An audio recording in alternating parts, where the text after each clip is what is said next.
Le sujet qui me passionne depuis plusieurs années, c'est l'expression posturale de la lésion ostéopathique. Et aujourd'hui, je vous propose de la traiter à partir du territoire anatomique du nerf trijumeau. Ma formation médicale s'est faite à la Rivoisière avec mon ami Gilles Villemout. On était de la même promo. Je suis passé par l'école Meigne pour la médecine manuelle avec Jean-Yves Meigne. Après, j'ai parcouru plein de formations dans les quatre coins de France et à Dijon avec Gilles Moreau, avec François Morel pour l'ostéopathie et la traumatologie du sport, à Ostéoformation pour l'initiation à l'ostéopathie crânienne avec l'équipe Bobigny, pardon. Et puis après, c'était avec le GEOS. C'était avec le GEOS à Mulhouse, avec Dominique Sylvestre et notre regretté Roger Bacher pendant de longues années où on avait des intervenants exclusivement, pratiquement américains pour nous parler de l'ostéopathie crânienne. Puis de longues années aussi avec le CEOC, avec notre ami Michel Bachot et Maurice Bessoussan. Et j'ai exercé pendant 4 ou 5 ans au dispensaire Hahnemann, donc entre 2009 et 2014.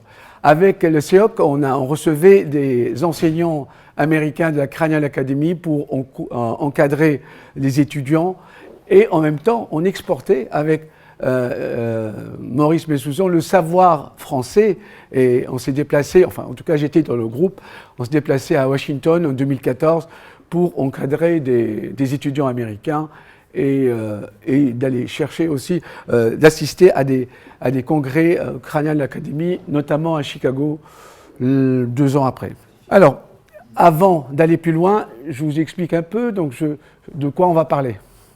Donc, je vais parler de la problématique qui a cité tout mon intérêt pour l'expression posturale et la lésion ostéopathique. On parlera aussi des différentes composantes de l'expression posturale de la lésion ostéopathique, de la respiration dans son rôle de diagnostic et de traitement, et enfin du nerf trijumeau dans son rôle de diagnostic et de traitement.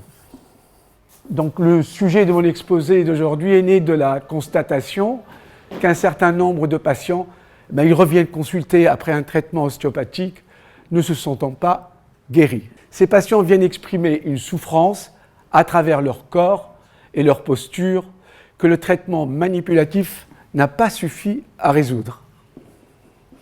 Alors il se pose la question, y a-t-il d'autres composantes de la lésion ostéopathique exprimée par le patient expliquant la persistance de la douleur? Quelques mots-clés qui vont nous servir pour comprendre et aller plus loin dans l'exposé qui suit. Lésion ostéopathique, expression posturale, pensée, émotion, manifestation physique et bien sûr respiration thoracique, abdominale, thoraco-abdominale. Avant d'aller plus loin, je vous propose un exercice pratique pour le diagnostic et le traitement. Le premier, je vous propose d'être assis ou debout, de décroiser les jambes, de prendre l'index gauche et de le mettre dans le nombril. Cela va induire directement une respiration abdominale.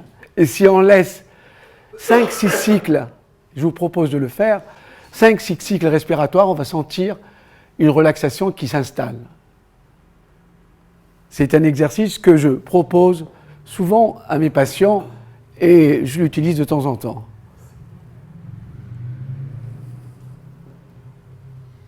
Au bout de 4-5 cycles respiratoires, on sent le relâchement.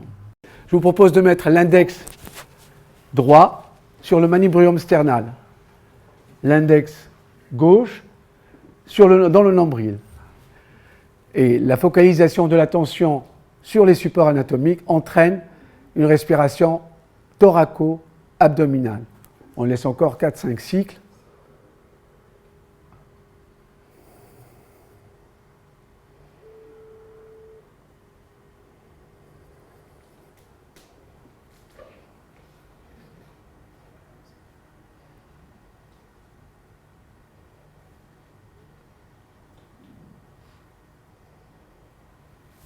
Ça va pour tout le monde? Alors, avant d'attaquer le dernier exercice que vous devinez déjà, je vous propose d'associer une émotion positive. L'amour d'un être cher, d'un objet, d'un souvenir. Et on va l'associer, bien sûr, index droit sur le manovrum sternal, à une respiration thoracique qui va être déclenchée. Donc, on enlève l'index gauche du nombril, donc l'émotion positive, et la respiration thoracique va l'amplifier, l'intensifier. Ça va rester même une fois qu'on a enlevé le doigt, avec cette sensation agréable de bien-être et de détente. Alors, c'est intéressant d'associer une émotion positive à cela. La respiration thoracique maintient l'expression de notre émotion, du ressenti émotionnel.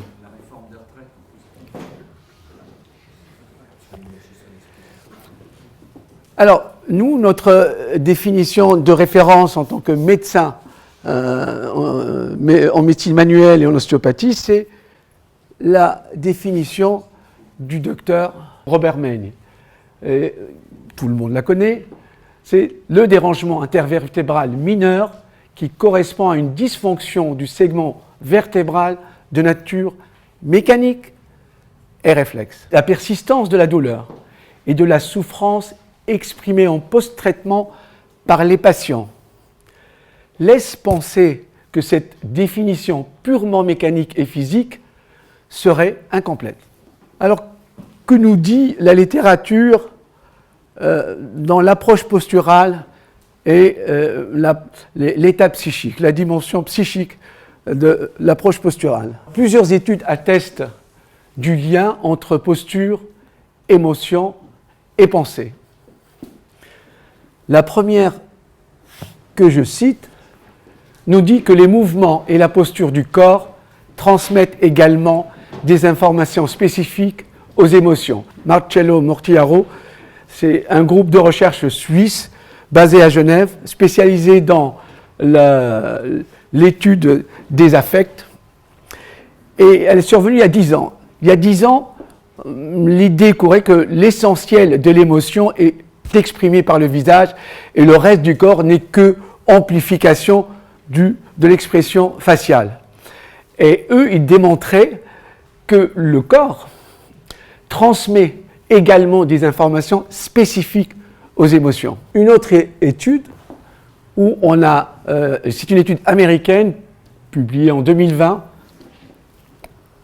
et ils ont pris un groupe de sujets libres de toute contrainte et un groupe qu'on a mis dans des fauteuils roulants. On a maintenu le buste et on leur a demandé d'exprimer par des mouvements non verbaux 6 émotions, notamment 2, en lien avec la dominance.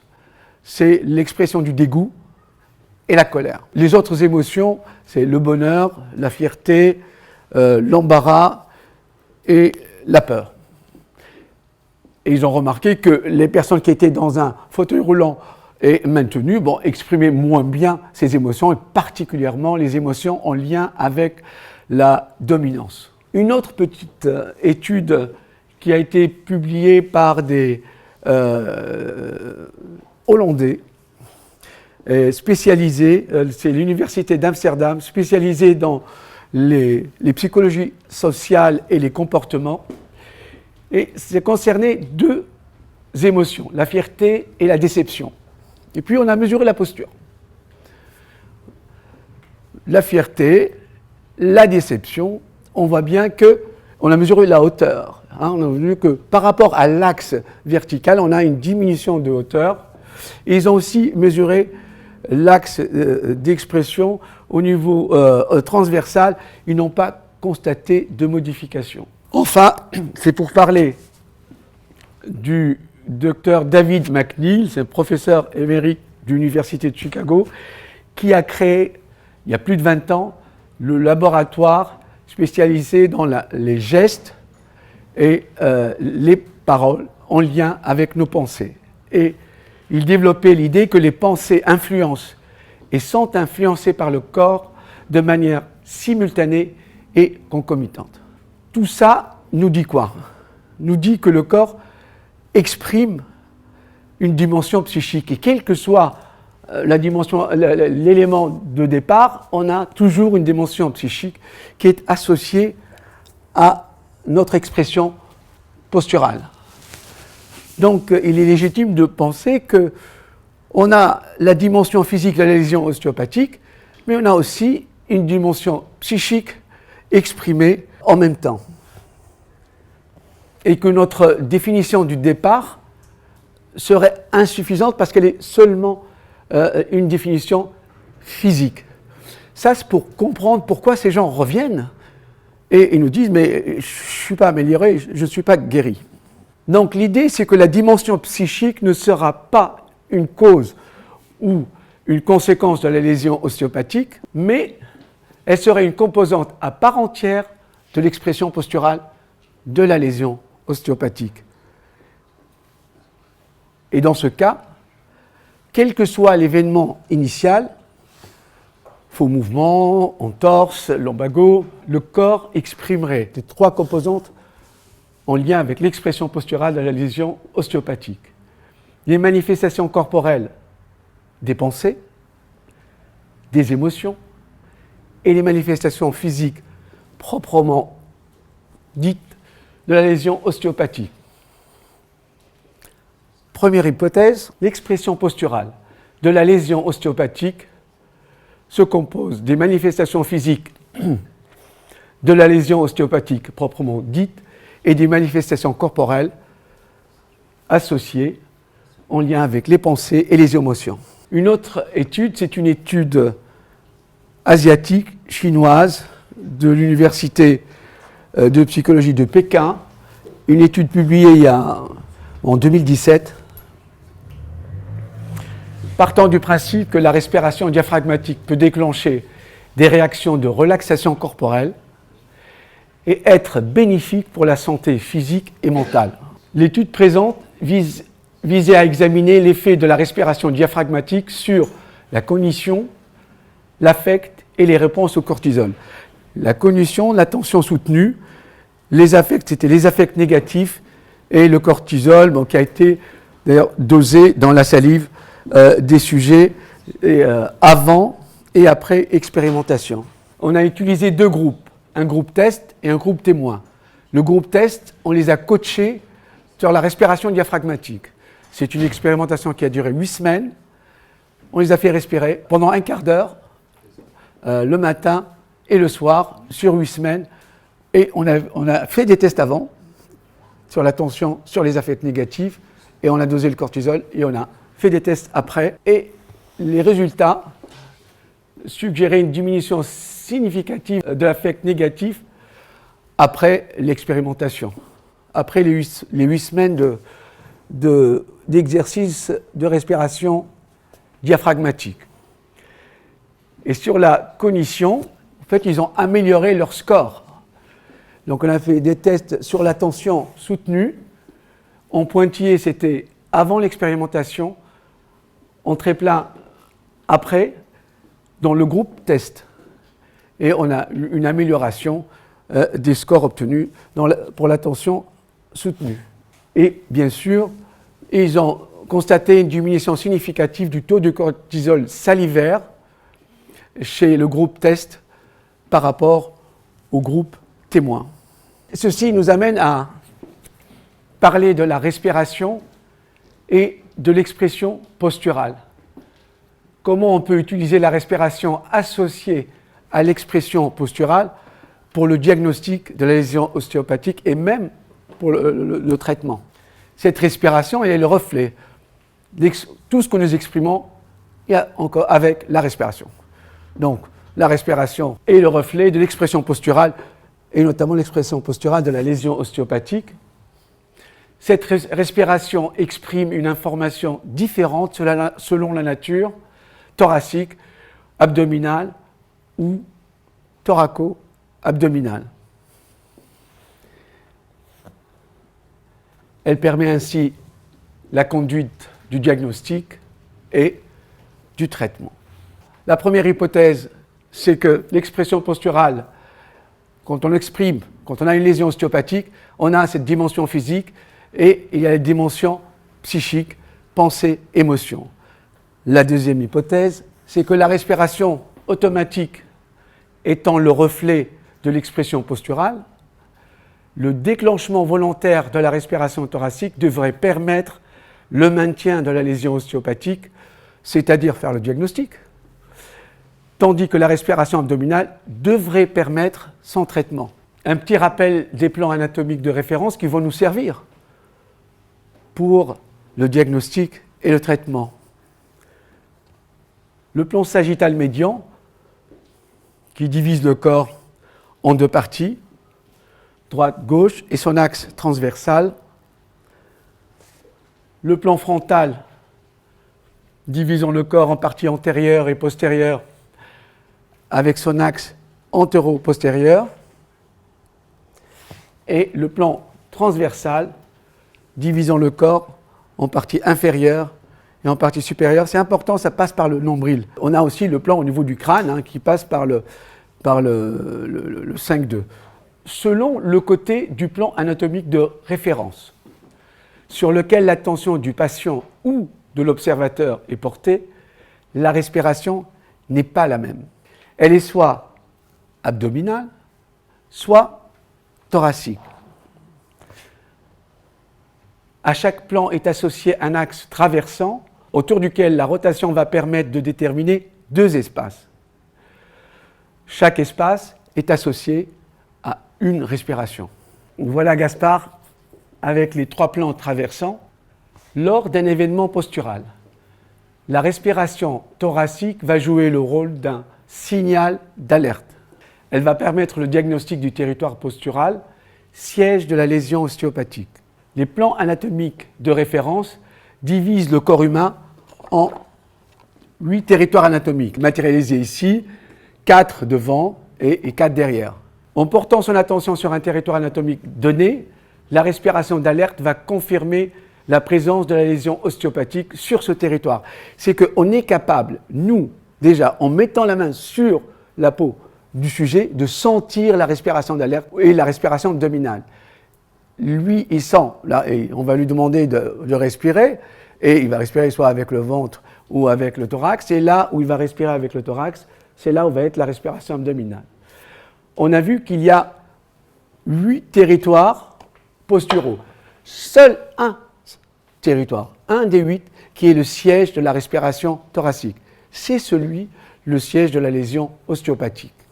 Le territoire anatomique siège de l'événement postural est celui de la jonction des 3 espaces où la respiration est thoracique. Le territoire anatomique facilitant le traitement est celui de la jonction des 3 espaces où la respiration est abdominale. Donc on peut matérialiser ce trait comme étant, par exemple, un plan sagittal de face. Si on porte notre attention du côté du ballon bleu, vérifiez, vous allez voir que votre respiration est plutôt thoracique. Si on porte notre attention de l'autre côté, on déclenche systématiquement une respiration abdominale. Ne croisez pas les jambes, l'information risque d'être faussée. Il faut vraiment sentir. On peut faire la même chose en imaginant que c'est vu dessus du plan frontal, avant, derrière. Bon. Là, c'est un plan transversal. Si on focalise notre attention du côté du ballon bleu, respiration thoracique.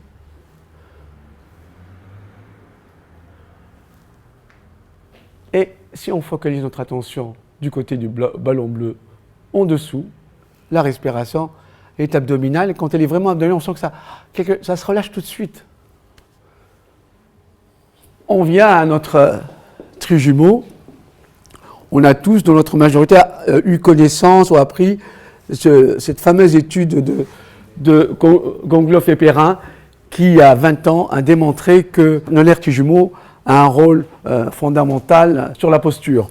Et pour rappel, ils ont anesthésié une anesthésie unilatérale du nerf mandibulaire et ils ont démontré que ça modifiait la posture. Cela suggère que le nerf trijumeau exercerait le contrôle sur l'expression posturale et ses 3 composantes, les pensées, les émotions, les manifestations physiques de la lésion ostéopathique proprement dite. Pour rappel, à côté, le ganglion de Gasser, les 3 branches du nerf trijumeau et leur émergence cutanée au niveau le nerf ophtalmique, le nerf maxillaire et le nerf mandibulaire. On a parlé qu'on interagit à une interface en déclenchant la respiration thoracique et la respiration abdominale d'un côté. Alors, qui fait quoi? En fait, chaque branche du nerf trijumeau contrôle une interface respiratoire. Alors, j'ai introduit le mot interface pour parler de plan anatomique de référence parce que c'est plus aisé. Je trouvais que c'était plus facile puisqu'on parle de respiration. Chaque branche du nerf trijumeau contrôle une interface respiratoire. Le nerf ophtalmique, l'interface respiratoire sagittale. Comment on l'a su? Comment on l'a deviné? Eh bien, tout simplement, on se met un doigt au niveau de chaque émergence de la branche, par exemple, du nerf ophtalmique, et on focalise notre attention sur le plan sagittal. Et on constate qu'il y a un côté qui réagit. Quand on réagit, c'est la respiration thoracique, et l'autre déclenche la respiration abdominale. C'est important de visualiser le plan, l'interface. Or que si on confrontait le 5-1 au plan transversal ou au plan frontal, eh bien, la respiration est abdominale des deux côtés, ça ne change rien.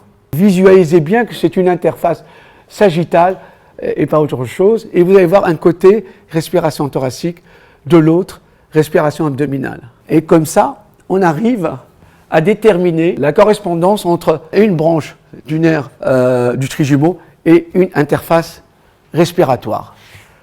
Transversale pour le nerf maxillaire et frontale pour le nerf mandibulaire. Qu'en est-il des 3 composantes supposées de l'expression posturale? On refait le même système de contrôle et on constate que chaque interface respiratoire contrôle une composante de l'expression posturale. L'interface respiratoire sagittale, les pensées. L'interface respiratoire transversale, les émotions. Et en dernier, l'interface respiratoire frontale, les manifestations physiques. Je vais revenir à ça. C'est juste pour aller jusqu'à la 3e hypothèse.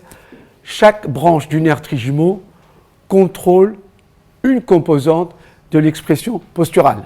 On va imaginer que Gaspard est dedans. Et là, c'est la tête de Gaspard, avec les 3 plans traversant au niveau du crâne. L'information matérialisée de la respiration thoracique située dans le corps entier se trouve à l'identique lorsque l'on porte son attention sur le territoire anatomique du nerf trijumeau.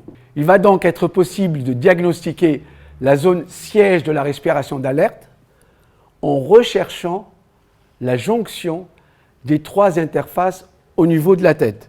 Donc, si moi ici, j'ai mon événement postural, j'ai un DIM de C4, C5, et la respiration thoracique, elle va être ici, et pas derrière. Je m'attends à trouver la respiration thoracique aussi en haut et à droite, c'est-à-dire au niveau toute cette zone comprenant tout ce quart qu'on voit très très bien ici. On doit avoir la même respiration d'alerte. Si je demande au patient de respirer, il va avoir une respiration thoracique. Seulement là.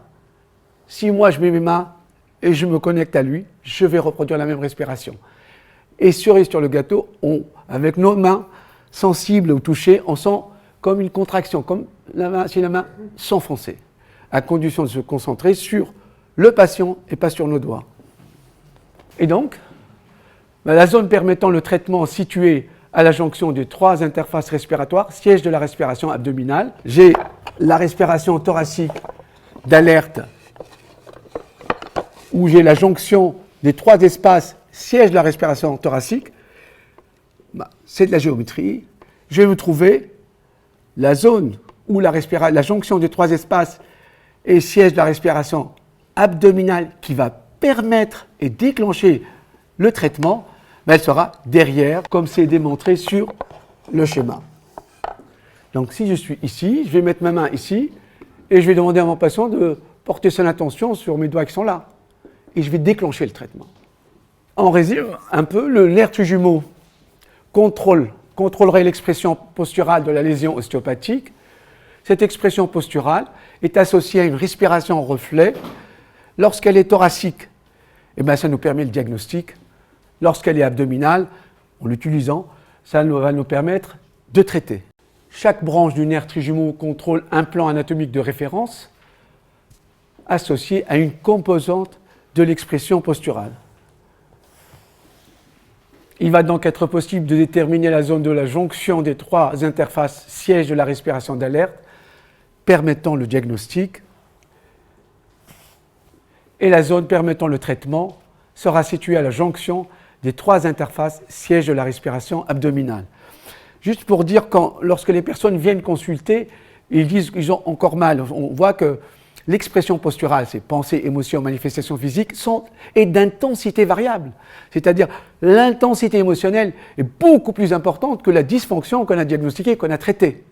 Et ils ont mal. Et en ayant cette approche, ben les gens vont mieux. Des personnes qui ont été opérées d'un cancer, dès qu'on sent une zone, ils ont mal, ils sont crispés.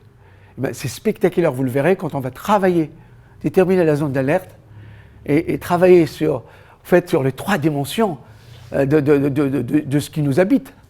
Et ben, on a un résultat pérenne. Alors pour citer notre ami Gilles Villemout, l'importance de la peau, on a tout dedans. Les cicatrices, quand elles sont vues avec les territoires anatomiques, c'est impressionnant parce que c'est très rapide que ça se dégage. Parce que les sièges à cicatrices peuvent être des sièges d'émotion et d'attention retenue, avec d'obsession, de souffrance, enfin tout ce qui peut coloniser nos pensées. Pour rappeler, première hypothèse, expression de la lésion ostéopathique se compose de trois éléments: les manifestations physiques, les émotions et les pensées. La respiration thoracique exprime la lésion ostéopathique qui nous permet le diagnostic.